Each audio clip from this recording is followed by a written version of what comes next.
Hamas के खिलाफ Netanyahu ने किया युद्ध का ऐलान। फिलिस्तीन को सिखाने के लिए अपने फाइटर जेट युद्ध में उतारे। इस्राइल के हमले से गाजा पट्टी धुआं-धुआं। दिल्ली दौरे पर हरियाणा के सीएम मनोहर लाल। नई दिल्ली के हरियाणा भवन में भव्य समारोह का आयोजन। डाक टिकट जारी करेंगे सीएम। कांग्रेस चुनाव समिति की बैठक आज। एमपी में 130 नाम हो सकते हैं फाइनल। स्क्रीनिंग कमेटी पहले भेज चुकी है 80 की लिस्ट।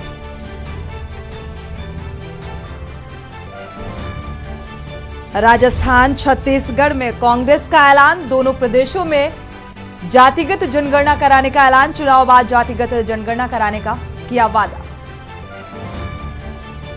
5 राज्यों में विधानसभा चुनाव 2-3 दिन में तारीखों के ऐलान की उम्मीद। 15 नवंबर से 7 दिसंबर के बीच हो सकती है वोटिंग।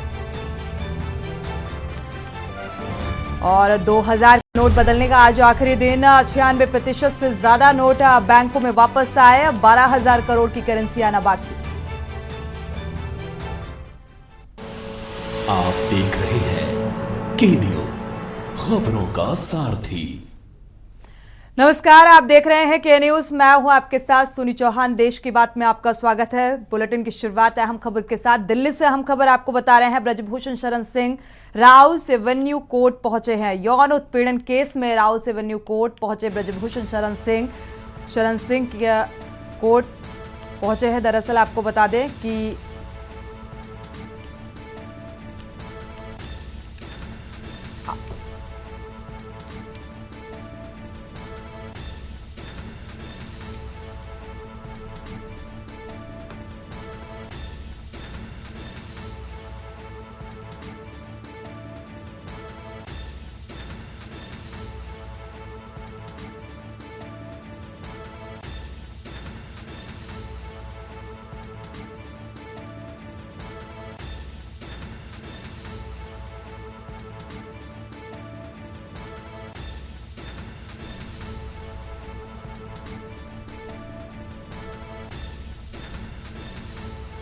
तो दिल्ली से अहम खबर आपको बता रहे हैं। राउस एवेन्यू कोर्ट पहुंचे हैं ब्रजभूषण शरण सिंह।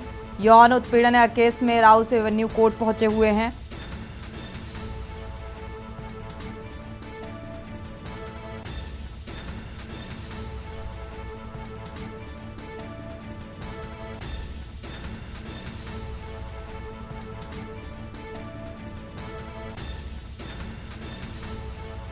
तो फिलहाल ये अहम खबर आपको बता रहे हैं। यौन उत्पीड़न मामले में राउस एवेन्यू कोर्ट पहुंचे हुए हैं ब्रजभूषण शरण सिंह।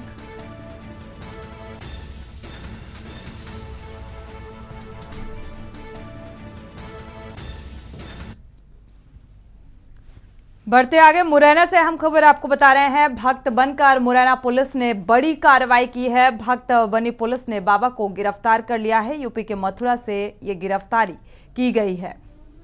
तो गोवर्धन परिक्रमा मार्ग के आश्रम में ये बाबा रहते थे। मुरैना के एक मंदिर के महंत को मारने का आरोप लगाया गया। 20 लाख रुपए के गबन का भी आरोप लगाया गया है। तो मुरैना के एक बड़े महंत बाबा ने इस बात की शिकायत की, जिसके बाद कई बार अग्रिम जमानत के लिए भी अपील की जा चुकी थी। तो 20 लाख रुपए के गबन का भी आरोप लगाया गया और इसी के चलते ये कार्रवाई होती नजर आ रही है। मुरैना के एक बड़े महंत बाबा ने इस बात की शिकायत भी की। कई बार अग्रिम जमानत के लिए भी अपील की गई थी। मुरैना से बड़ी खबर। भक्त बनकर मुरैना पुलिस ने इस बड़ी कार्रवाई को अंजाम दिया। फिलहाल बाबा की गिरफ्तारी हो चुकी है। आगे की प्रशासनिक कार्रवाई जारी है। तो यूपी के मथुरा से इस बाबा की गिरफ्तारी की गई है। गोवर्धन परिक्रमा मार्ग के आश्रम में रह रहे थे। मुरैना के एक मंदिर के महंत को मारने का भी आरोप लगा था। फिलहाल अब गिरफ्तारी हो चुकी है। आगे की प्रशासनिक कार्रवाई जारी है।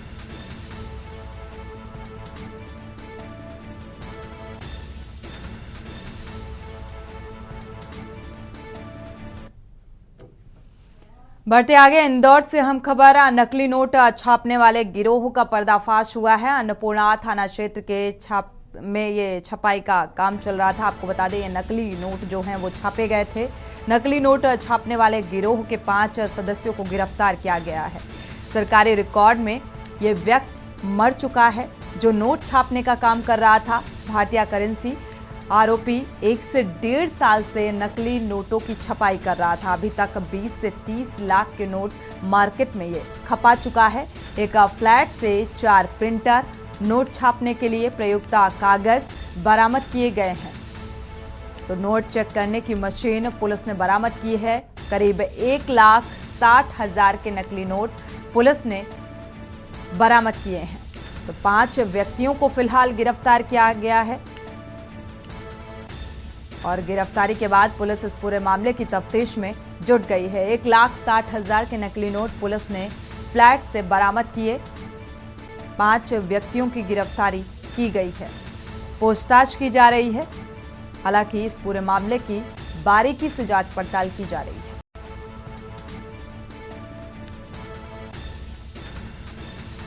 इंदौर से अहम खबर सामने आ रही है। इंदौर से आपको बड़ी खबर बता रहे हैं। अन्नपूर्णा थाना क्षेत्र में ये नकली नोट छापने का काम किया जा रहा था।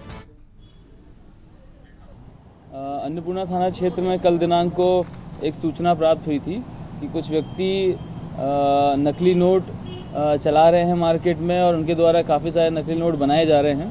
तो इस सूचना की तस्दीक में अन्नपूर्णा पुलिस को एक टीम गठित करी गई और लगाया गया, जिस पर से एक व्यक्ति के बारे में पता चला। उस व्यक्ति को घेराबंदी करके पकड़ा गया, उससे पूछताछ करी गई। पूछताछ करने पर उसने अपने कुछ दोस्तों के बारे में बताया, जिनकी मदद से ट्रेस करते करते हम एक फ्लैट पर पहुंचे।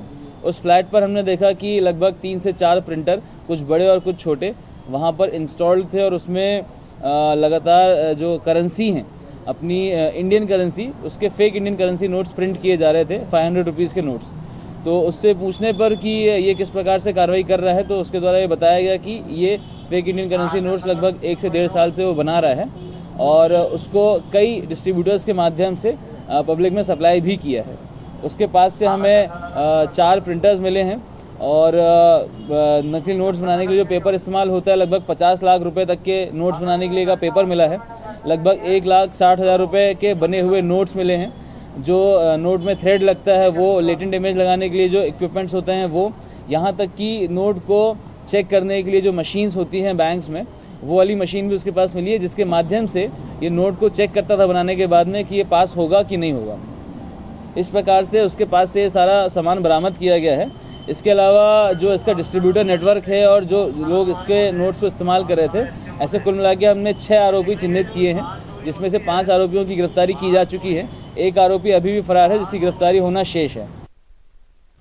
रुक करते हैं अगली खबर का। खबर सुकमा से है, जहां आत्मानंद स्कूल में अध्ययनरत सैकड़ों छात्र शिक्षकों की कमी को लेकर पढ़ाई छोड़कर रोड में लड़ाई कर रहे हैं और शिक्षक नहीं होने से छात्र आगे की पढ़ाई व भविष्य को खतरा महसूस कर रहे हैं। स्वयं छात्रों का कहना है, लड़ना है तो शासन और प्रशासन क्या कर रहा है, क्यों गैर जिम्मेदार हैं। प्रदेश अध्यक्ष महेश कुंजाम ने कहा है कि छात्रों का जायज जो मांग है उसे तत्काल पूरा किया जाए और इतना ही नहीं, पूरे राज्य के अधिकांश स्कूलों में यही हालात हैं। इन्हीं मांगों को लेकर ऑल इंडिया स्टूडेंट्स फेडरेशन लगातार आंदोलन कर रहा है। रैली के माध्यम से अवगत कराया गया, लेकिन इस पर शासन और प्रशासन गंभीर नहीं है, जो आज इसका नतीजा सामने नजर आ रहा है। सरकार ने नया सर्वयुक्त आत्मानंद स्कूलों के नाम से ढिंढोरा पीटते हैं और इसकी सच्चाई गीदम के आत्मानंद स्कूल के बच्चों ने सामने रख दी। हमारी मांग है कि छात्र जो हैं वो समस्या को शासन और प्रशासन त्वरित इन समस्याओं को संज्ञान में ले और इसका समाधान निकाले। हमारी छात्र संगठन AISF छात्रों के साथ है, उनके पढ़ाई के साथ है। गंभीर नहीं, प्रशासन इस पर गंभीर नहीं थी। ये जो आज ये जो घटना है, ये जो समस्या है आज सामने निकल कर आ रहा है। जो सर बढ़ते आगे रुक करते हैं अगली खबर का। सरगुजा जिले के अंबिकापुर पहुंचे कांग्रेस के राष्ट्रीय प्रवक्ता आलोक शर्मा ने बीजेपी पर कटाक्ष करते हुए कहा है कि बीजेपी भले ही शिवराज सिंह चौहान को टिकट ना दे पाई हो, लेकिन कांग्रेस ऐसा नहीं करती। दरअसल बीजेपी ने मध्य प्रदेश के मुख्यमंत्री शिवराज सिंह चौहान के टिकट की घोषणा नहीं की है, जिसको लेकर तरह तरह के कयास भी लगाए जा रहे हैं। शिवराज सिंह चौहान चुनाव लड़ेंगे या नहीं, ऐसा ही स्थिति छत्तीसगढ़ में भी है। जहां पूर्व सीएम डॉक्टर रमन सिंह के नाम को लेकर भी असमंजस की स्थिति बरकरार है। कांग्रेस प्रवक्ता आलोक शर्मा ने प्रेस वार्ता को संबोधित करते हुए कहा है कि छत्तीसगढ़ में कांग्रेस की सरकार है। चुनाव जीतने के बाद मुख्यमंत्री कौन होगा, ये हाईकमान और विधायक दल तय करेंगे। हालांकि आलोक शर्मा ने साफ कर दिया है कि कांग्रेस अब भूपेश बघेल के चेहरे पर ही चुनाव लड़ेगी।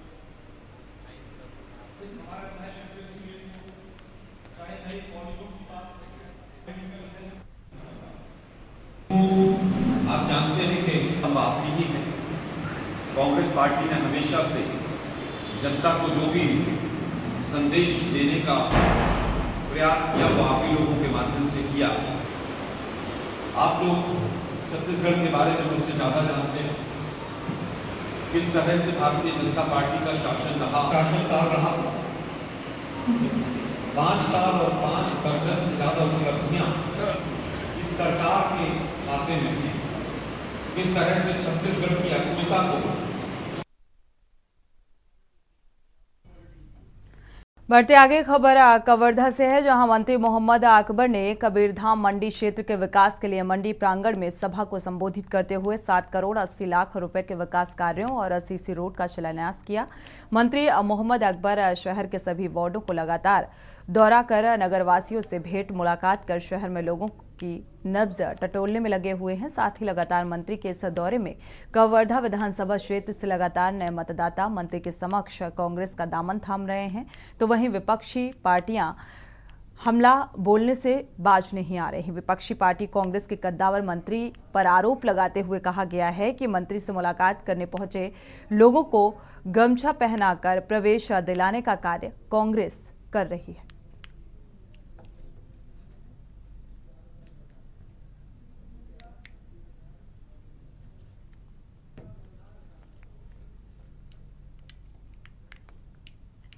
तो बहुत बड़ी संख्या में रोज शामिल हो रहे हैं। आज खैरबना में भी हुए हैं, कल कवर्धा में हुए हैं और 3-4 जगह। तो लेकिन एक चीज़ आपको स्पष्ट कर दूं, हमारे यहाँ सिस्टम ये है कि नाम, पिता का नाम, गांव का नाम, मोबाइल नंबर और दस्तखत, इसके बाद ही प्रवेश हम लोग करते हैं। कई बार क्या होता है कि 1-2 लोग बुला के और खड़े कर दिए, बोल दिए कि ज़बरदस्ती गमछा पहना दिया। ऐसा नहीं है, बिना सिग्नेचर अलाउ नहीं।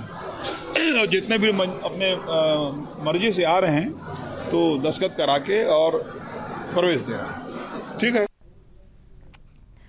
रुक करते हैं अगली खबर का। मनेंद्रगढ़ जनता और ग्रामीणों के लिए ट्रेन स्टॉपेज की मांग कर रही है। बिलासपुर रेलवे जोन ने नोटिफिकेशन जारी कर दुर्ग से अंबिकापुर गाड़ी नंबर 18241 और अंबिकापुर शहडोल एक्सप्रेस गाड़ी नंबर 18755 व Shahdol Ambikapur express train stoppage, यहां पर स्टॉपेज की मांग की जा रही है।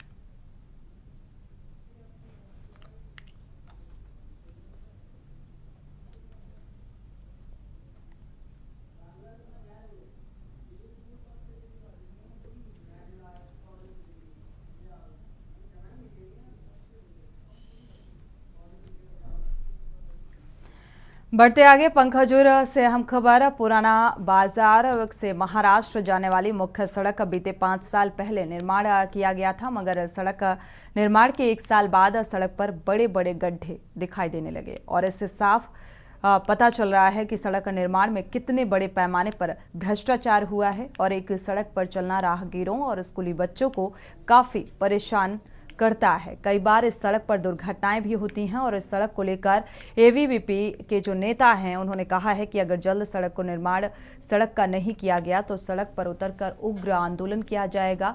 जवाबदेही शासन और प्रशासन की होगी।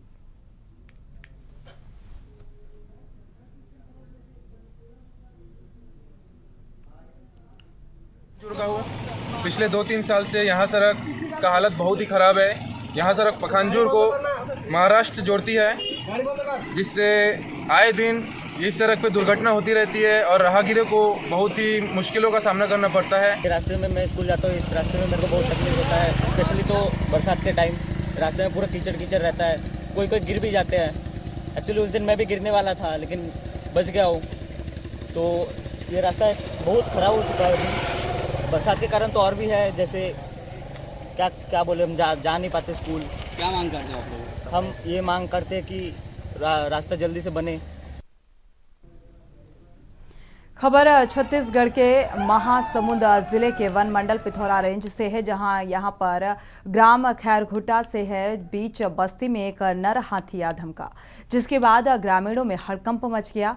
ग्रामीण जंगली हाथी को देखकर खदेड़ने की कोशिश करते रहे और काफी हो हल्ला के बीच किसी तरह हाथी को जंगल की तरफ भगाया गया। हालांकि इस दौरान किसी प्रकार के जानमाल का कोई नुकसान नहीं हुआ है, लेकिन इस तरह से अचानक दंतैल हाथी के रिहायशी इलाके में आने से इलाके में दहशत का माहौल है।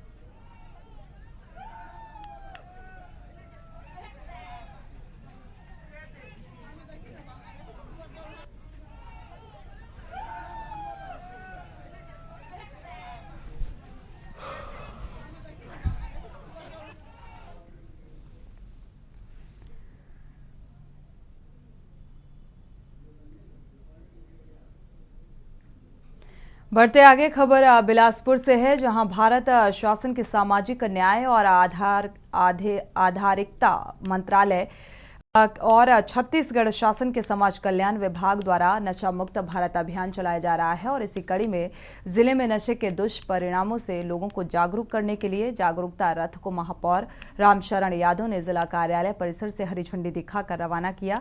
समाज कल्याण विभाग की संयुक्त संचालक श्रद्धा मैथुर ने बताया कि ये जागरूकता रथ जिले के विभिन्न विकास खंडों, नगर पालिका, नगर पंचायत, नगर निगम और विभिन्न ग्रामीण क्षेत्रों में जाकर नशे में होने वाले हानि और दुष्परिणाम से लोगों को जागरूक करेगा।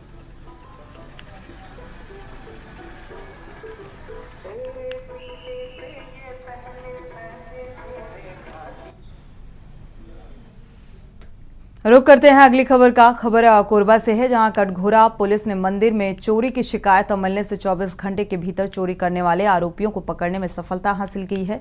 आपको बता दें कि 5 अक्टूबर को कटघोरा निवासी गिरधारी लाल अग्रवाल ने कटघोरा थाना में लिखित शिकायत दर्ज कराई थी कि कटघोरा के राधा सागर स्थित हनुमान मंदिर से अज्ञात चोरों द्वारा हनुमान जी के ऊपर लगा 100 ग्राम चांदी के छत्र को चोरी कर लिया गया। कटघोरा थाना प्रभारी तेजराम यादव ने मामले को गंभीरता से लेते हुए टीम गठित कर चोरों की खोज शुरू की थी और इसके बाद पुलिस ने आरोपियों को पकड़ लिया है। आरोपियों के पास से चोरी किए गए चांदी के छत्र को भी बरामद किया गया।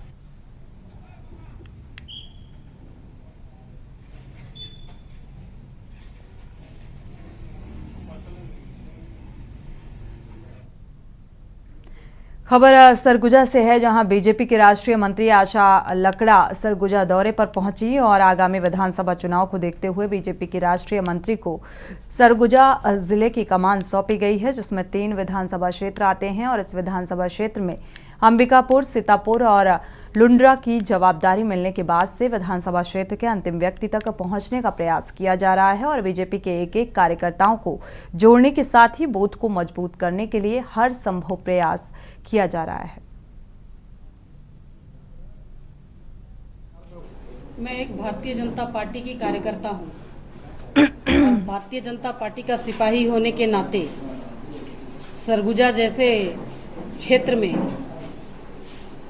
मुझे भेजा गया है और यहाँ के कार्यकर्ताओं के साथ में समन्वय बनाने का काम मैं कर रही हूँ कि कहीं भी कोई छूटे नहीं, कोई बूथ टूटे नहीं और कोई मंडल ऐसा ना हो कि हमारे काम में जुड़े नहीं। इसके लिए हम लोग ने लगातार प्रयास कर रहे हैं और मैं सभी यानी जो 3 विधानसभा मेरे जिम्मेदारी में है, अंबिकापुर का, लुंड्रा का और सीतापुर का, तीनों विधानसभा में मैं देख रही हूँ यहाँ का स्थिति, यहाँ का परिस्थिति, यहाँ के अंतिम व्यक्ति तक मैं गई हूँ। सब में एक उत्साह है, लोग में एक जानकारी है कि जिस तरह से उनके लिए योजनाओं का लाभ मिला है उन तक लोग पहुँचने नहीं दे रहे यहाँ की सरकार। जब हम उनको बता रहे हैं तो उन लोगों ने कह रहे हैं कि दीदी हमारे यहाँ तो कुछ भी नहीं है। और इसी बीच बड़ी खबर से आपको रूबरू करा दें, इजराइल में घुसे आतंकी इस वक्त की बड़ी और अहम खबर सामने आ रही है। लगातार जो हालात हैं वो बेहद ताबड़तोड़ फायरिंग और इस बीच जो खबर आ रही है इजराइल में आतंकी घुसे हैं, तो सुरक्षा बल की मुठभेड़ लगातार जारी है। तो इजराइल को 5000 रॉकेट की दहलाने वाला हमास अब क्या होगा, और इस तरीके के आपको बता दें जो आतंकियों की घुसने की खबर सामने आ रही है, इजराइल में आतंकी घुसे हैं।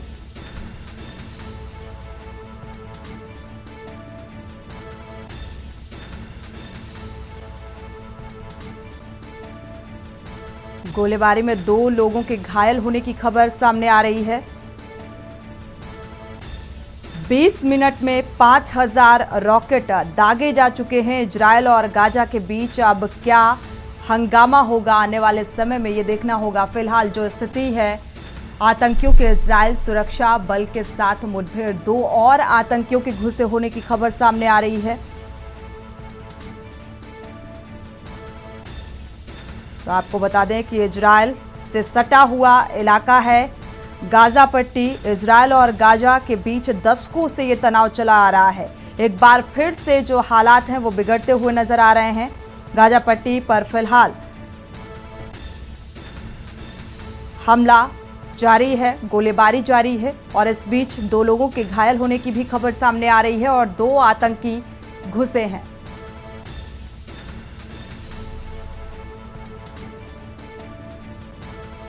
तो इजरायल का आसमान रॉकेट और मिसाइलों से गूंजने लगा है। सुबह से जो हालात बने हुए हैं, रॉकेट गाजा ने दागे। 20 मिनट में 5000 से ज्यादा रॉकेट दागे गए हैं। अभी भी हालात जो हैं वो बिगड़ते हुए नजर आ रहे हैं। 2 लोगों के घायल होने की खबर और 2 और आतंकियों के घुसने की खबर सामने आ रही है। जो खबर सामने आ रही है, हमास समूह के लोग हैं जो इजरायल में घुस गए हैं और कथित तौर पर उन्होंने सिविलियन लोगों को भी अपना निशाना बनाया है।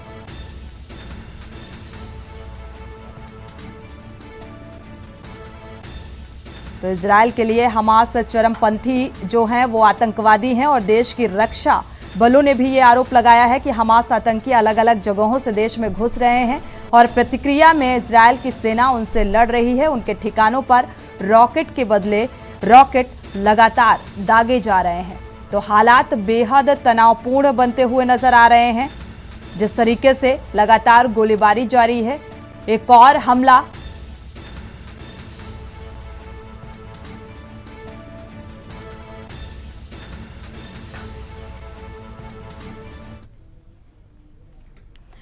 बढ़ते आगे। आम आदमी पार्टी के राज्यसभा सांसद संजय सिंह की गिरफ्तारी को लेकर आम आदमी पार्टी ने राजधानी समेत प्रदेश के सभी जिलों में प्रदर्शन किया है और जयपुर में आप कार्यकर्ताओं ने केंद्र की मोदी सरकार के खिलाफ नारेबाजी करते हुए बीजेपी कार्यालय की तरफ कूच किया। पुलिस ने आपके कार्यकर्ताओं को रोकने का भी प्रयास किया और इसी दौरान आप कार्यकर्ताओं और पुलिस के बीच झड़प हुई। पुलिस आप कार्यकर्ताओं को हिरासत में लेकर विद्याधर नगर थाने ले गई है। थोड़ी ही देर बाद उनको छोड़ दिया गया। प्रदर्शन के बाद आम आदमी पार्टी के कार्यकर्ताओं ने एडीएम को राष्ट्रपति के नाम एक ज्ञापन सौंपा है। केंद्र की मोदी सरकार ये भूल रही है कि उनकी ये तानाशाही अब ज्यादा दिन तक नहीं चलेगी। देश की जनता इतिहास की सबसे भ्रष्टतम मोदी सरकार और बीजेपी को इसका जवाब आगामी चुनाव में जरूर देगी।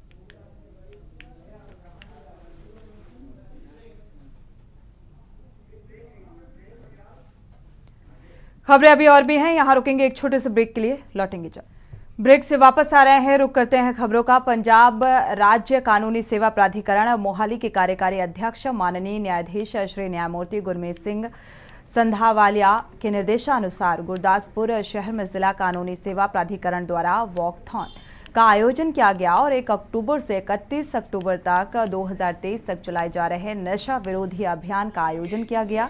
इस वॉकथॉन में जिला एवं सत्र न्यायाधीश श्री राजेंद्र अग्रवाल, एसएसपी गुरदासपुर और हरीश दायमा, अतिरिक्त उपायुक्त श्री सुभाष चंद्र, जिला कानूनी सेवा प्राधिकरण सचिव श्री सुमिता भल्ला सहित अन्य न्यायिक अधिकारी, बार एसोसिएशन के सदस्य, स्कूली छात्र और सामाजिक सेवा संगठनों के प्रतिनिधियों ने भी भाग लिया। कदे भी नशे दा सेवन नहीं करांगे। ਅਸੀਂ ਆਪਣੇ ਆਲੇ ਦੁਆਲੇ आज डिस्ट्रिक्ट जुडिशरी ਵੱਲੋਂ, डिस्ट्रिक्ट एडमिनिस्ट्रेशन ਵੱਲੋਂ ਤੇ district bar association and jail administration ਵੱਲੋਂ ਤੇ ਬਾਕੀ ਕਈ ਸਾਰੇ ਸਕੂਲਸ ਐਂਡ ਐਨਜੀਓਜ਼ ਵੱਲੋਂ ਇੱਕ ਵਾਕਾਥਨ ਅਰੇਂਜ ਕੀਤਾ ਗਿਆ ਹੈ, ਜਿਸ ਦੇ ਵਿੱਚ ਸਾਰੇ ਹੀ ਸੀਨੀਅਰ ਆਫੀਸਰਸ ਨੇ ਪਾਰਟਿਸਿਪੇਟ ਵੀ ਕੀਤਾ ਹੈ। ਇਹ ਵਾਕਾਥਨ ਬੇਸਿਕਲੀ ਡਰਗ ਐਡਿਕਸ਼ਨ ਦੇ ਅਗੇਂਸਟ ਹੈਗਾ, ਇੱਕ ਅਵੇਅਰਨੈਸ ਮੈਸੇਜ ਸਪਰੈਡ ਕਰਨ ਦੇ ਲਈ ਹੈ। ਔਰ ਇਹਦੇ ਨਾਲ ਹੀ ਡਿਸਟ੍ਰਿਕਟ ਪੁਲਿਸ ਵੱਲੋਂ ਜਿਹੜਾ ਨੰਬਰ ਜਾਰੀ ਕੀਤਾ ਗਿਆ, ਮੈਂ ਉਹਦੇ ਬਾਰੇ ਵੀ ਸਾਰਿਆਂ ਨੂੰ ਜਾਣੂ ਕਰਾਉਣਾ ਚਾਹੁੰਦਾ। ਉਹ ਇੱਕ ਸਾਥੀ ਹੈਲਪਲਾਈਨ ਨੰਬਰ ਹੈ ਜਿਸ ਦੇ ਤੁਸੀਂ ਸਾਰੇ ਅਨੋਨਿਮਸਲੀ ਵੀ ਕਾਲ ਕਰ ਸਕਦੇ ਹੋ ਤੇ WhatsApp ਰਾਹੀਂ ਵੀ ਕਾਲ ਕਰ ਸਕਦੇ ਹੋ ਤੇ ਮੈਸੇਜ ਵੀ ਕਰ ਸਕਦੇ ਹੋ। ਉਸ ਨੰਬਰ ਤੇ ਤੁਸੀਂ ਡਰੱਗ ਦੀ ਜਾਣਕਾਰੀ ਦੇ ਵੀ ਸਕਦੇ ਹੋ ਤੇ ਅਗਰ ਕੋਈ ਐਡਿਕਟ ਹੈਗਾ ਤਾਂ ਉਹ ਉਹਦੇ ਰਿਗਾਰਡਿੰਗ ਹੈਲਪ ਵੀ ਲੈ ਸਕਦਾ ਹੈ। ਕੋਈ ਕਾਉਂਸਲਿੰਗ ਵਗੈਰਾ ਜਾਂ ਕੋਈ ਵੀ ਹੋਰ ਉਹਨੂੰ ਅਵੇਅਰਨੈਸ ਰਿਗਾਰਡਿੰਗ ਕੋਈ ਡਰੱਗ ਦੇ ਮਾੜੇ ਪ੍ਰਭਾਵ ਤੋਂ ਕਿੱਦਾਂ ਦੂਰ ਹੋਣਾ ਹੈ ਜਾਂ ਕਿਸੇ NGO ਨੂੰ ਜੁਆਇਨ ਕਰਨਾ ਹੈ, ਕਿਸੇ ਡੀ ਐਡਿਕਸ਼ਨ ਸੈਂਟਰ ਨੂੰ ਜੁਆਇਨ ਕਰਨਾ ਹੈ, ਉਹਦੇ ਬਾਰੇ ਵੀ ਇਨਫੋਰਮੇਸ਼ਨ ਲੈ ਸਕਦਾ ਹੈ। ਇਹਦੇ ਵਿੱਚ ਆਉਣ ਵਾਲੀ ਸਾਰੀ ਇਨਫੋਰਮੇਸ਼ਨ ਜਿਹੜੀ ਹੈ ਸਾਡੇ ਜਿਹੜੇ ਆਪਰੇਟਰਸ ਹੈ ਉਹਨੂੰ ਗੁਪਤ ਰੱਖਦੇ ਆ ਤੇ ਜਦੋਂ ਵੀ ਕੋਈ ਟਿਪਸ ਦਿੱਤੀ ਜਾਂਦੀ ਹੈ ਡਰੱਗ ਦੇ ਅਗੇਂਸਟ ਤਾਂ ਉਹਦੇ ਤੇ ਕਾਰਵਾਈ ਕਰਕੇ ਉਹਨਾਂ ਨੂੰ ਇਨਫੋਰਮ ਵੀ ਕੀਤਾ ਜਾਂਦਾ ਹੈ। ਸੋ ਬੇਸਿਕਲੀ ਇਹ ਹੈਲਪਲਾਈਨ ਨੰਬਰ ਜਿਹੜਾ ਹੈ 7814545950 ਮੈਂ ਦੁਬਾਰਾ ਰਿਪੀਟ ਕਰਦਾ 7814545950 ਸੋ ਇਹਦੇ ਤੇ WhatsApp ਤੇ ਵੀ ਤੁਸੀਂ ਕਾਲ ਕਰਕੇ ਦੱਸ ਸਕਦੇ ਹੋ ਔਰ ਮੈਸੇਜ ਵੀ ਕਰ ਸਕਦੇ ਹੋ। ਇਹ 9 to 5 ਤੱਕ ਅਵੇਲੇਬਲ ਹੁੰਦੀ ਹੈ ਹਰੇਕ ਵਰਕਿੰਗ ਡੇਜ਼ ਤੇ ਈਵਨ WhatsApp ਨੰਬਰ ਜਿਹੜਾ ਹੈ ਉਹ ਹਰ ਟਾਈਮ ਹੀ 24 ਆਵਰਸ ਚਾਲੂ ਰਹਿੰਦਾ ਹੈ। ਤਾਂ ਜਿਹੜੀ ਵੀ ਇਨਫੋਰਮੇਸ਼ਨ ਹੁੰਦੀ ਹੈ ਇਮੀਡੀਏਟਲੀ ਉਹਦੇ ਤੇ ਸਪੈਸ਼ਲ ਟੀਮ ਰਾਹੀਂ ਜਿਹੜਾ ਆਪਰੇਸ਼ਨ ਕੀਤਾ ਜਾਂਦਾ ਹੈ। Thank you. ਜਿਸ ਤਰ੍ਹਾਂ ਕਿ ਸਾਨੂੰ ਸਾਰਿਆਂ ਨੂੰ ਪਤਾ ਹੀ ਹੈ ਵੀ ਡਰੱਗਸ ਨੇ ਸਾਡੇ ਸਟੇਟ ਤੇ ਕਾਫੀ ਮਾੜਾ ਅਸਰ ਪਾਇਆ ਹੈ। ਅਸੀਂ ਰੋਜ਼ ਹੀ ਅਖਬਾਰ 'ਚ ਪੜ੍ਹਦੇ ਹਾਂ ਕਿ ਡਰੱਗ ਓਵਰਡੋਜ਼ ਨਾਲ ਜਵਾਨ ਮੁੰਡੇ ਕੁੜੀਆਂ ਮਰ ਰਹੇ ਹਨ। ਡਰੱਗਸ ਦੇ ਨਾਲ ਲੋਕ ਹੋਰ ਕ੍ਰਾਈਮ ਦੇ ਵਿੱਚ ਵੀ ਪੈ ਜਾਂਦੇ ਹਨ। ਜਿਹੜੇ ਡਰੱਗ ਪੈਡਲਰ ਹੈ ਪਹਿਲਾਂ ਬੱਚਿਆਂ ਨੂੰ ਅਲਿਓਰ ਕਰਦੇ ਹਨ, ਉਹਨਾਂ ਨੂੰ ਫ੍ਰੀ ਵੀ ਡਰੱਗਸ ਦਿੰਦੇ ਹਨ, ਬਟ ਬਾਅਦ ਦੇ ਵਿੱਚ ਜਿਹੜਾ ਡਰੱਗਸ ਦਾ ਖਰਚਾ ਹੈ ਉਹ ਪੂਰਾ ਕਰਨਾ ਬੜਾ ਮੁਸ਼ਕਿਲ ਹੋ ਜਾਂਦਾ ਹੈ। ਇਸ ਕਰਕੇ ਫਿਰ ਜਿਹੜੇ ਡਰੱਗ ਐਡਿਕਟ ਹਨ ਉਹ ਚੋਰੀਆਂ ਕਰਦੇ ਹਨ, ਸਨੈਚਿੰਗਸ ਕਰਦੇ ਹਨ। ਪਹਿਲਾਂ ਉਹ ਘਰੋਂ ਚੋਰੀ ਕਰਨੀ ਸ਼ੁਰੂ ਕਰਦੇ ਹਨ, ਫਿਰ ਬਾਹਰ ਉਹ ਪਬਲਿਕ 'ਚ ਜੁਰਮ ਕਰਦੇ ਹਨ। ਕਈ ਵਾਰ ਤੱਕ ਆਇਆ ਕਿ ਉਹਨਾਂ ਤੋਂ ਉਹਨਾਂ ਦੇ ਮਾਂ-ਬਾਪ ਵੀ ਬੜੇ ਦੁਖੀ ਹੋ ਜਾਂਦੇ ਹਨ। ਬੜੀ ਹੈਰਾਨੀ ਦੀ ਗੱਲ ਹੈ ਕਿ ਪਿੱਛੇ ਜੇ ਅਸੀਂ ਇਹ ਵੀ ਸੁਣਿਆ, ਇਹ ਵੀ ਖਬਰਾਂ 'ਚ ਆਇਆ ਕਿ ਬਾਪ ਨੇ ਆਪਣੇ ਬੱਚੇ ਦਾ ਇਸ ਕਰਕੇ ਕਤਲ ਕਰ ਦਿੱਤਾ ਕਿ ਉਹ ਉਹਦੀਆਂ ਡਰੱਗਸ ਰਿਲੇਟਡ ਗਤੀਵਿਧੀਆਂ ਤੋਂ ਬੜਾ ਪਰੇਸ਼ਾਨ ਸੀਗਾ। ਬੱਚੇ ਵੀ ਆਪਣੇ ਮਾਂ-ਬਾਪ ਦਾ ਕਈ ਵਾਰ ਕਤਲ ਕਰ ਦਿੰਦੇ ਹਨ। ਹੋਰ ਬੜੇ ਆਫੈਂਸ ਹੋ ਰਹੇ ਹਨ। ਡਰੱਗਸ ਦਾ ਸਾਡੇ 'ਤੇ ਮਾੜਾ ਹੀ ਮਾੜਾ ਅਸਰ ਹੈ। ਇਹ ਮਨੁੱਖ ਨੂੰ ਸਰੀਰਕ ਤੌਰ 'ਤੇ ਖਤਮ ਕਰ ਦਿੰਦਾ ਹੈ। ਕਈ ਵਾਰ ਲੋਕਾਂ ਨੂੰ ਵਹਿਮ ਰਹਿੰਦਾ ਹੈ ਕਿ ਡਰੱਗਸ ਲੈ ਕੇ ਉਹਨਾਂ ਦੀ ਕਪੈਸਿਟੀ ਕੰਮ ਕਰਨ ਦੀ ਵੱਧ ਜਾਂਦੀ ਹੈ, ਬਟ ਅਸਲ ਦੇ ਵਿੱਚ ਡਰੱਗਸ ਬੰਦੇ ਦੇ ਸਰੀਰ ਨੂੰ ਥੋਥਾ ਕਰ ਦਿੰਦੀਆਂ ਹਨ। ਆਰਥਿਕ ਤੌਰ 'ਤੇ ਸਾਰਾ ਪਰਿਵਾਰ ਖਤਮ ਕਰ दिंदियां हैं। बढ़ते आगे गुरदासपुर के शहर बटाला से अगली खबर। धर्मपुरा इलाके में देर रात एक ज्वेलरी शोरूम के मालिक के घर के बाहर मोटरसाइकिल से आए 3 नकाबपोश बदमाशों ने फायरिंग की। वारदात कर फरार हुए और युवक मोटरसाइकिल पर आए और गेट के बाहर खड़े होकर पिस्टल से फायरिंग की। सुनार ने पुलिस को सूचित किया और बटाला पुलिस ने मामले की तफ्तीश शुरू कर दी है। मेरे अच्छे दोस्त कश्मीर वाला के बच्चे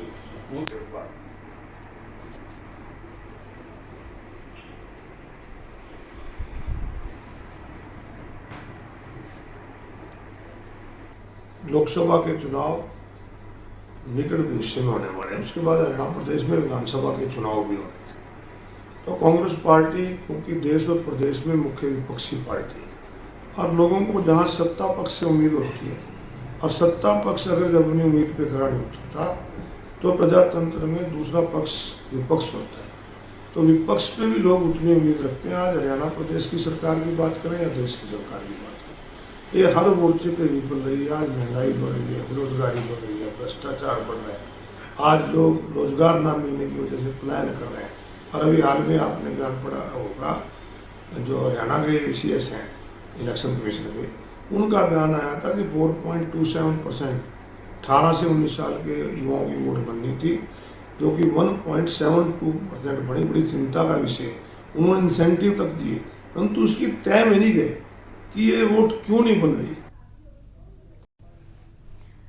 बढ़ते आगे, गुरुग्राम जिला उपायुक्त के दफ्तर के बाद मोनू मानेसर के समर्थन में विश्व हिंदू परिषद और बजरंग दल के साथ साथ सैकड़ों की संख्या में ग्रामीणों ने जिला उपायुक्त के मार्फत प्रधानमंत्री, राष्ट्रपति और गृह मंत्री के नाम ज्ञापन सौंपा। ज्ञापन के मार्फत मोनू मानेसर के समर्थन में विश्व हिंदू परिषद और बजरंग दल के साथ साथ ग्रामीणों ने मांग की है कि इस पूरे मामले की जाँच NIA या फिर CBI के द्वारा कराई जानी चाहिए। लोगों ने ज्ञापन के द्वारा राजस्थान पुलिस और हरियाणा पुलिस पर आरोप लगाया है कि एक सोची समझी साजिश के तहत मोनू को फंसाया गया। ज्ञापन में ये भी आरोप है कि राजस्थान पुलिस बेवजह मोनू मानेसर को जुनैद और नासिर की हत्या के मामले में फंसा रही है। मोनू का भी कहीं भी किसी भी FIR में कोई नाम दर्ज नहीं है।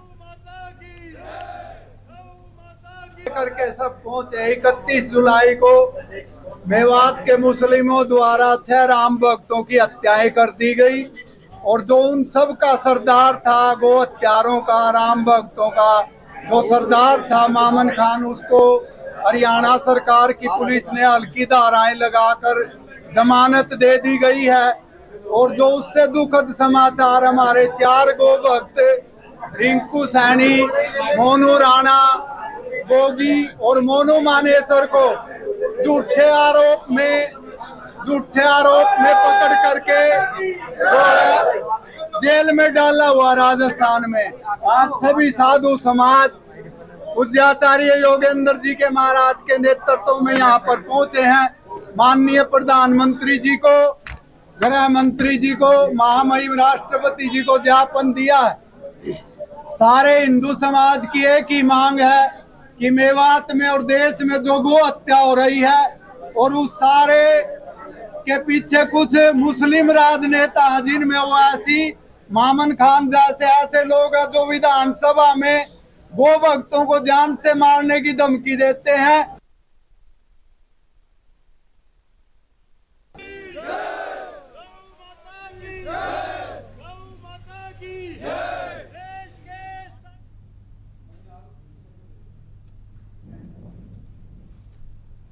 बढ़ते आगे, खबर कुरुक्षेत्र से है, जहां शाहबाद से शहर में 2 गाड़ियों की जोरदार भिड़ंत हुई, जिसमें एक गाड़ी चालक की मौके पर ही मौत हो गई, दूसरा गाड़ी चालक गंभीर रूप से घायल हुआ है। पुलिस ने आगामी कार्रवाई कर जांच शुरू कर दी है। हम गश्त के दौरान देवी मंदिर चौक पर थे कि 2 गाड़ियों का एक्सीडेंट में एक बंदा एक्सपायर हो गया, ब्राउन डेड रुक का पहुंचे है और एक इंजर्ड है। हमारे कैसे हुआ? ऐसे पता लगा था कि एक गाड़ी का एक्सल टूट गया। एक्सल टूटते ही वो ड्राइवर जैसे झांक कर देखने लगा तो पीछे से आई हुई गाड़ी ने एकदम उसके पीछे टक्कर मारी। टक्कर मारने से एकदम जोर से टक्कर लगी थी तो ड्राइवर नीचे गिर गया और गाड़ी आगे सरक गई। जो गाड़ी में लोड था रो के तौबे और कल्टीवेटर, वो उसके ऊपर पड़ गया। उसके ऊपर पड़ने से उसके सारे शरीर के अंग कट गए, पेट वगैरह कट गया था, तो उसकी डेथ मौके पर ही हो गई। बढ़ते आगे, पूर्व मंत्री अशोक अरोड़ा ने थानेसर स्थित अपने निजी आवास पर पत्रकारों से बातचीत करते हुए कहा है कि देश में लोकसभा चुनाव और हरियाणा प्रदेश में विधानसभा चुनाव नजदीक आ रहे हैं, जिसको लेकर कांग्रेस पार्टी ने पूरी तैयारी कर ली है। देश व हरियाणा प्रदेश में मुख्य विपक्ष पार्टी कांग्रेस है। उन्होंने मौजूदा बीजेपी सरकार पर निशाना साधते हुए कहा है कि जनता को सत्ता पक्ष से उम्मीदें होती हैं, लेकिन अगर सत्ता पक्ष जनता की उम्मीदों पर खरा ना उतरे तो विपक्ष की जिम्मेदारी बनती है कि उनकी आवाज़ को उठाएं, जो कि कांग्रेस पार्टी जनता की आवाज़ उठाकर अपनी विपक्ष की भूमिका बहुत अच्छे से निभा रहा है। देश व प्रदेश में बीजेपी सरकार हर मोर्चे पर विफल है। लोकसभा के चुनाव निकट भविष्य में होने वाले हैं, उसके बाद हरियाणा प्रदेश में विधानसभा के चुनाव भी होने हैं। तो कांग्रेस पार्टी क्योंकि देश और प्रदेश में मुख्य विपक्षी पार्टी है और लोगों को जहां सत्ता पक्ष से उम्मीद होती है और सत्ता पक्ष अगर अपनी उम्मीद पे खड़ा नहीं उतरता तो प्रजातंत्र में दूसरा पक्ष विपक्ष होता है। तो विपक्ष पे भी लोग उतनी उम्मीद रखते हैं। आज हरियाणा प्रदेश की सरकार की बात करें या देश की सरकार की बात करें, ये हर मोर्चे पे विफल रही है। आज महंगाई बढ़ रही है, बेरोजगारी बढ़ रही है, भ्रष्टाचार बढ़ रहा है। आज लोग रोजगार ना मिलने की वजह से पलायन कर रहे हैं। और अभी हाल में आपने बयान पढ़ा होगा, जो हरियाणा के CS हैं इलेक्शन कमीशन के, उनका बयान आया था कि 4.27% 18 से 19 साल के युवाओं की वोट बननी थी, जो कि 1.72% बड़ी चिंता का विषय। उन्होंने इंसेंटिव तक दिए, परंतु उसकी तय में नहीं गए कि ये वोट क्यों नहीं बन रही। कांग्रेस नेता राजीव शुक्ला प्रेस कॉन्फ्रेंस कर रहे हैं। कांग्रेस मुख्यालय का रुख करते हैं, सीधे आप रोज जो संग्राम और संघर्ष है वो खेड़ा जी करते ही रहते हैं, हाँ, सुबह से। तो इसलिए जो है मुझे लगता है कि अब कांग्रेस का उत्थान शुरू हो गया है, देवभूमि से शुरू हुआ, अब निश्चित रूप से हम केंद्र में भी सत्ता में आएंगे। अब मैं गुजारिश करूंगा हमारे इमरान भाई से कि अपनी बात आपके सामने रखें और फिर आप के दोस्तों के कुछ सवाल ऑलरेडी आ रहे हैं, फिर आपके सवाल। भैया पहले ज्वाइनिंग कराएं, पहले ज्वाइनिंग करा लें, फिर आप बोलिए। राजीव जी बीच में आप इधर। तो चुनाव से पहले आप ये प्रदेश अध्यक्ष हैं इमरान मसूद, जो कि अब कांग्रेस पार्टी का दामन थाम रहे हैं। अजय रॉय सदस्यता दिला रहे हैं। आप ये कांग्रेस मुख्यालय की ये तस्वीरें देख पा रहे हैं और बेहद कॉमन तस्वीरें ये कहा जाए, अधिकतर ऐसा देखने में आता है आगामी चुनाव से ठीक पहले इस तरीके की जो तस्वीरें आना थोड़ा सा स्वाभाविक है और ऐसे में ये फेरबदल का सिलसिला तेज हो जाता है। कांग्रेस में वापसी की है इमरान मसूद ने। आदरणीय पवन खेड़ा जी, प्रदेश अध्यक्ष माननीय अजय राय जी, हमारे वरिष्ठ नेता राज्यसभा सांसद बड़े भाई राजीव शुक्ला जी, भाई प्रदीप नरवाल जी, मैं सबसे पहले बहन प्रियंका जी का, राहुल गांधी जी का, आदरणीय खड़गे जी का, केसी वेणुगोपाल साहब का हृदय की गहराई से आभार व्यक्त करता हूं कि मुझे कांग्रेस के अंदर सम्मिलित करने का मौका दिया। आज के इस हालात में, जिस हालात में हमने कांग्रेस को ज्वाइन करने का काम किया, चूँकि राहुल जी की यात्रा के बाद पूरे देश में एक माहौल बना और मैंने दूसरी पार्टी में रहते हुए भी इस बात को कहा था कि राहुल जी परिवर्तन के वाहक हैं और देश की राजनीति के अंदर परिवर्तन लाने का काम करेंगे। और वो असर उसका हिमाचल के और कर्नाटक के चुनाव में दिखाई दिया, जब प्रियंका जी ने जाकर के प्रचार किया और प्रचंड बहुमत के साथ दोनों स्टेट में सरकार आई और अब 4 स्टेट में इंशाल्लाह और आने जा रही है। अभी राजीव भाई ने मुझसे सुबह ही पूछा था, तो मैंने ये बात बताई थी कि मैंने कार्यकर्ता जितने लोग हैं मेरी ताकत हैं, इनके वजह से ही मैं पार्टी छोड़कर गया था। और मैंने मीटिंग बुला करके अपने सब लोगों को, 8-10 हज़ार आदमी था सहारनपुर में, पूछा था कि आप लोगों ने मेरा जो पेंडुलम बना दिया, अब बताओ मैं क्या करूं। अब आप कह रहे हो कि मैं कांग्रेस में चला जाऊं, लेकिन मैं चला तो जाऊंगा, लेकिन एक वादा आपसे लेना चाहता हूं कि अब मेरे साथ कोई आप जुल्म ना करना, चूँकि अब मैं मानूंगा नहीं और ये तय है कि अगर अब कांग्रेस में जाऊंगा तो फिर कब्र तक कांग्रेस के अंदर रहूंगा। तो ये वादा लेकर के, ये बात मैंने आपको सुबह बताई थी, तो ये वादा लेकर के हम लोग आए थे। चूँकि जब मैं कांग्रेस छोड़ के गया, मैं तब भी कांग्रेस छोड़कर जाना नहीं चाहता था। और राहुल जी और प्रियंका जी का जो स्नेह मेरे साथ रहा, मैं उसका सदैव ऋणी रहूँगा। और मैंने इस बात को 12 बताने का भी काम किया। आज कांग्रेस के अंदर सम्मिलित होने पर मैं हृदय की गहराई से फिर धन्यवाद करना चाहता हूं। ख़ास तौर से मैं प्रियंका जी से भी, मैंने, क्योंकि अभी तक मेरी मुलाकात नहीं हुई, जिस दिन मुलाकात होगी तो शर्मिंदगी के साथ माफ़ी भी मांगूंगा, क्योंकि उनके साथ मैंने गलत किया था और शायद उनकी जगह मैं होता तो माफ़ भी ना करता किसी को। बहुत मुश्किल होता है जब आप किसी पर बहुत यकीन करो और वो बीच में छोड़कर चला जाए। तो इसलिए मैं बहुत बहुत धन्यवाद, बहुत बहुत शुक्रिया। चलिए, तो कांग्रेस का दामन छोड़ा, इसे एक गलती भी मानते हुए इस बात का जिक्र भी किया कि इसके लिए मैं माफ़ी भी मांगूंगा। और अब ये दिल्ली के कांग्रेस मुख्यालय की ये तस्वीरें आप देख पा रहे हैं।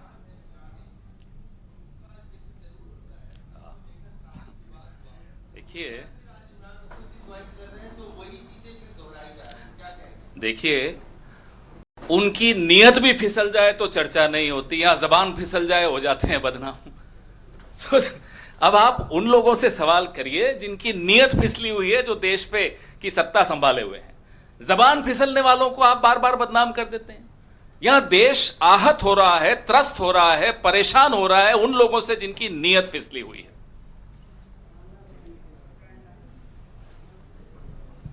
चलिए, अजय रॉय और पवन खेड़ा की मौजूदगी के बीच इमरान मसूद ने ज्वाइन कर लिया है, वापसी कर ली है कांग्रेस में।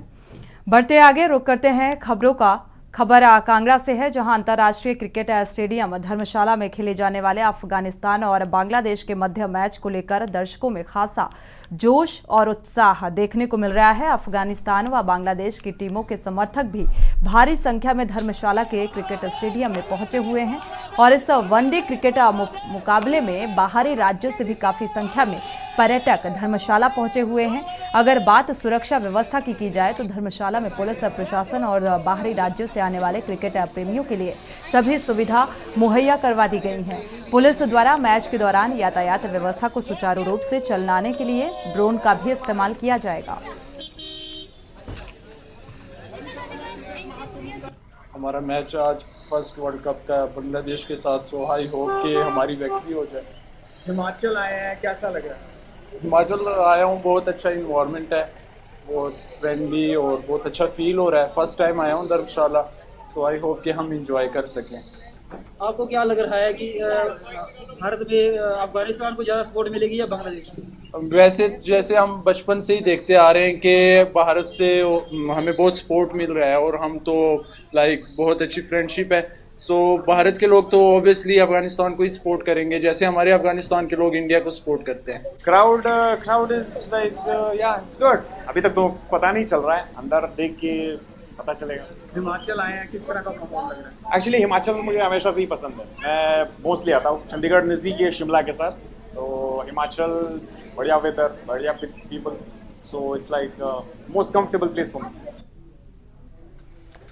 खबर मध्य प्रदेश के इंदौर से है, जहां 4 साल की बच्ची के साथ स्कूल वैन के ड्राइवर ने ही अश्लील हरकत कर दी। जब बच्ची के प्राइवेट पार्ट में दर्द हुआ तो उसने अपनी मां को पूरे घटनाक्रम की जानकारी दी और उसके बाद परिजनों ने पूरे मामले की जानकारी पुलिस को दी है। पुलिस ने दुष्कर्म सहित पॉक्सो एक्ट के तहत मामला दर्ज कर आरोपी युवक को गिरफ्तार कर लिया गया है। पूरे मामले की जांच पड़ताल शुरू कर दी गई है।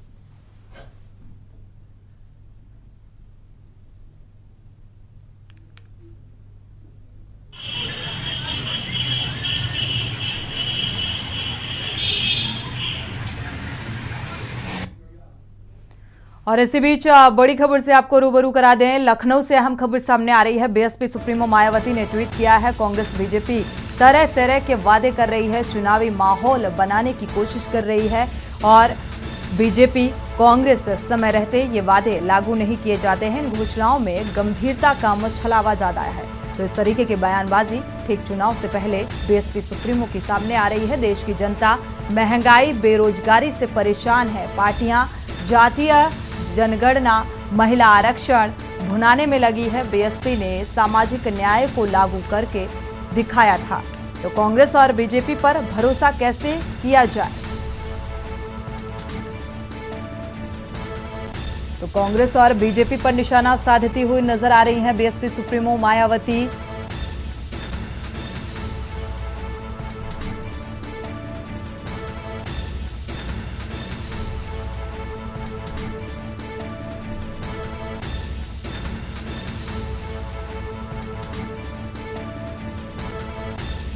चुनाव से ठीक पहले माहौल भुनाने की कोशिश की जा रही है। ट्वीट के जरिए निशाना साधती हुई नजर आई बीएसपी सुप्रीमो मायावती। लखनऊ से अहम खबर आपको बता रहे हैं, बीजेपी और कांग्रेस पर निशाना साधा। कांग्रेस बीजेपी तरह तरह के वादे कर रही है, आम जनता को गुमराह करने की कोशिश कर रही है। तो चुनावी माहौल प्रभावित हो रहा है।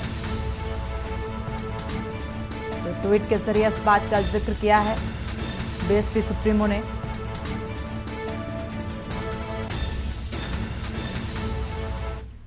और इसी बीच बांदा से आपको खबर बता दें, डॉक्टर की लापरवाही से एक युवक की जान चली गई है। जिला अस्पताल में कार्यरत है डॉक्टर रामेंद्र नाम बताया जा रहा है। प्राइवेट क्लिनिक में मृतक युवक काम करता था। हालत बिगड़ने पर कानपुर रेफर किया गया। मृतक के परिजनों का रो रो कर बुरा हाल है। प्राइवेट क्लिनिक के सामने शव रखकर परिजनों ने हंगामा किया, प्रदर्शन किया। 40,000 लेकर डॉक्टर ने ऑपरेशन किया था। शहर कोतवाली अंतर्गत जिला अस्पताल का ये मामला सामने आ रहा है। तो एक बार फिर से लापरवाही भरी ये तस्वीर सामने आ रही है अस्पताल की, जहां पर प्राइवेट क्लिनिक के सामने शव रखकर परिजनों ने प्रदर्शन शुरू किया है। 40,000 रुपए भी डॉक्टर ने लिए और ऑपरेशन किया। तो शहर कोतवाली अंतर्गत जिला अस्पताल का ये मामला सामने आ रहा है। एक बार फिर से लापरवाही भरी ये तस्वीर, डॉक्टर की लापरवाही के चलते युवक की जान चली गई।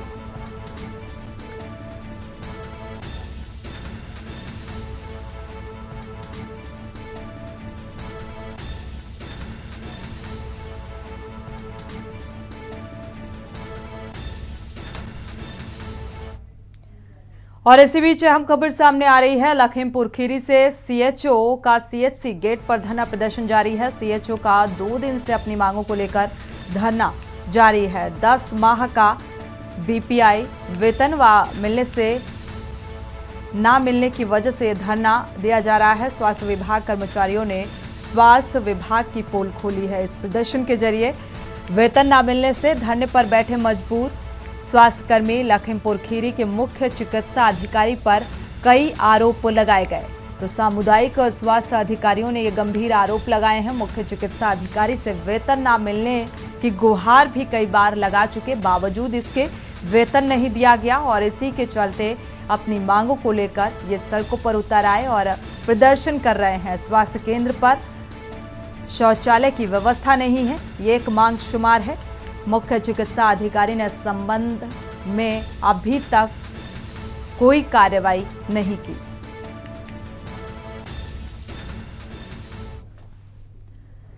बढ़ते आगे, इसी बीच आगरा से अहम खबर सामने आ रही है। आपको बता दें, प्रेस वार्ता सामने आई। अल्पसंख्यक कल्याण राज्य मंत्री की प्रेस कॉन्फ्रेंस और प्रेस वार्ता में योगी सरकार की उपलब्धियां गिनाई है। अल्पसंख्यक उत्थान के लिए योगी सरकार काम कर रही है। मदरसों में शिक्षा का स्तर, खेल प्रतिभाओं को निखारने का काम किया। स्पोर्ट्स मीट का भी आयोजन किया गया। मदरसों को टेक्निकली जोड़ते हुए नई वेबसाइट लॉन्च की गई और यूपी सरकार ने नई वेबसाइट लॉन्च की है। तो टीम यूपीएआई वेबसाइट से मदरसों में पढ़ने वाले बच्चों को अब तकनीकी तौर पर वो शिक्षित हो सकेंगे। तो इन तमाम अहम बातों का इस प्रेस कॉन्फ्रेंस के दौरान जिक्र किया गया।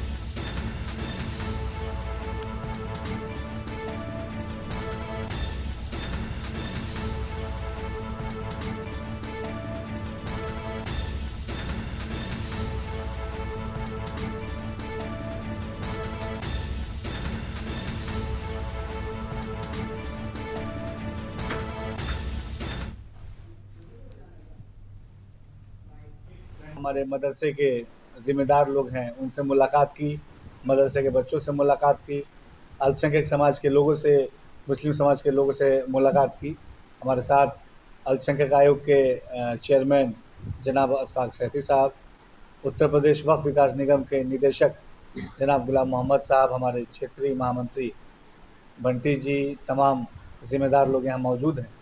और अभी हमने जिस तरीके से उत्तर प्रदेश की हमारी योगी सरकार हमारे अल्पसंख्यक नौजवानों के बेहतर विकास के लिए, बेहतर भविष्य के लिए काम कर रही है, उसके बारे में चर्चा की हम सब ने।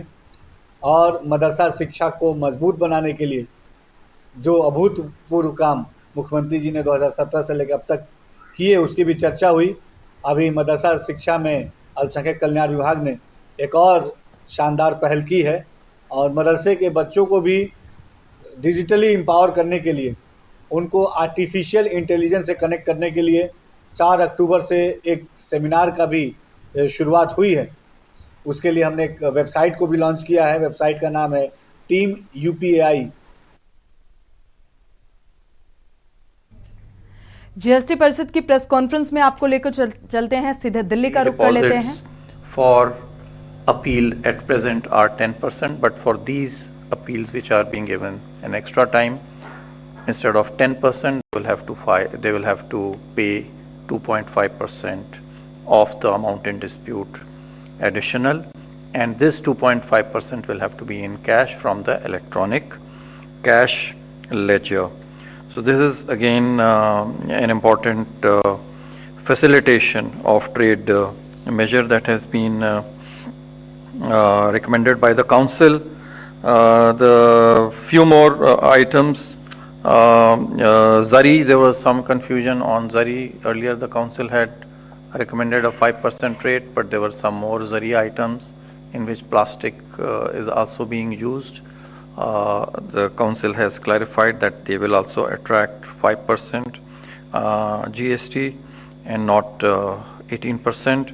Similarly, job work, there was a doubt as to whether job work services for processing of barley into malt attracts GST at 5%, which is the applicable entry, which is the applicable rate for the entry of job work in relation to food end products, or whether it will attract a rate of 18% where there is a job work related to the alcohol manufacturing industry. So it has been clarified that where processing of barley into malt is being done, irrespective of whether it will be supplied to the liquor manufacturing industry or otherwise, it will attract only 5%. Then some entities have been recommended to be notified, one being government authorities when they take services relating to water supply, public health, sanitation, conservancy, solid waste management, slum improvement and upgradation. When these services are taken by government authorities, then these will be exempt from tax. Similarly, even if there is a composite service involving up to 25% of service, they will be exempt from paying a GST on it. Similarly, there has been a doubt on whether the district mineral foundation trusts are government authorities or not, and whether they are eligible for same exemptions as available to other government authorities for the purposes of GST. So it has been clarified that DMFTs will also be treated as government authorities. I think this is yeah. So I'll request you can elaborate on a few more points relating to railways, which has been brought under forward charge and provisional attachment, which gets restricted to 1 year. You can explain those provisions. In case of railways, certain services which were provided by Indian Railways were charged on forward charge mechanism, and there were certain services which were provided to railways were charged on reverse charge mechanism. Now there was a request from railways that because if they pay on reverse charge basis, then they will have to pay from cash, they were not able to utilize ITC. So GST परिषद की ये अहम press conference थी। For example जो labelled वाले powder होंगे उनका जो जीएसटी होगा वो 5% लगेगा। इस लिहाज से ये बेहद प्रेस कॉन्फ्रेंस अहम थी। इसी के साथ देश की बात में फिलहाल बस इतना ही। आगे खबरों के लिए आप देखते रहिए के न्यूज़ इंडिया।